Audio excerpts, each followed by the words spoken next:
Hello viewers, this is Mr. Banda, Mathematics Made Easy.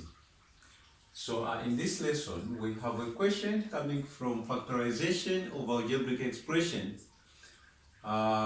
This question is actually gotten from grade 4 of ECZ, past paper 2019 of paper 1. Now, the question reads, factorize completely 32x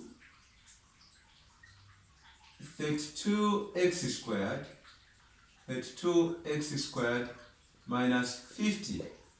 Now this is a question that confuses most of us because we either just factorize it partially instead of factorizing it fully or completely. So how do you factorize it completely?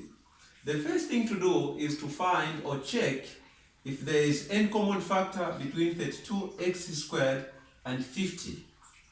And you can see and confirm that 2 is that common factor, because 2 can divide 32x squared and it can equally divide 50.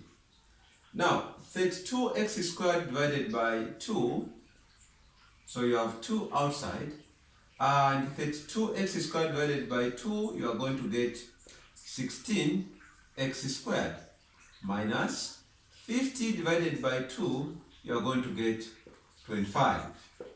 Now, most of our students end here and they end up underlining this as their final answer.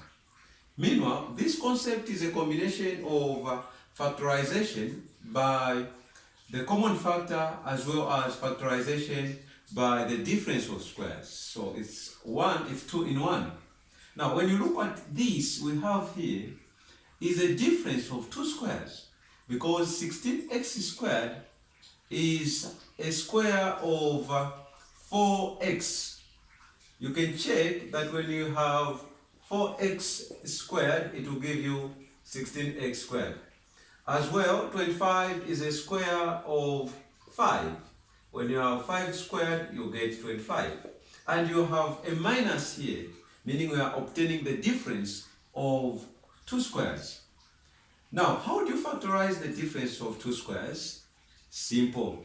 All you have to do is, you have these 2 that I had factorized earlier on, and what will remain here is just the sum of the square roots of 16x squared, which happens to be 4x, plus the square root of 25 is 5.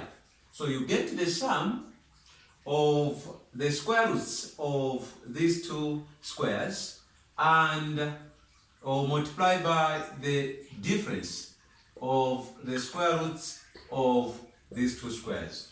So in the end, you are going to have 2 times 4x plus 5, which happens to be the sum of the square roots of our squares, times 4x minus 5, which happens to be the difference of the square roots of our squares. When you do this, you underline this as your final answer. It is just as simple, as straightforward as that.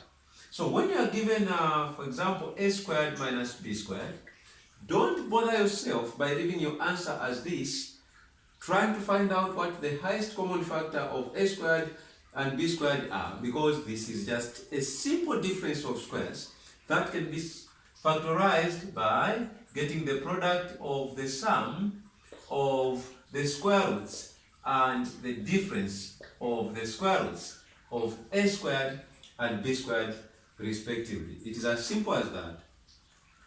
I hope and believe that the lesson was enjoyed and understood. God bless you all, and don't forget to subscribe to my YouTube channel, Mathematics Made Easy with Mr. Banda. Thank you so much.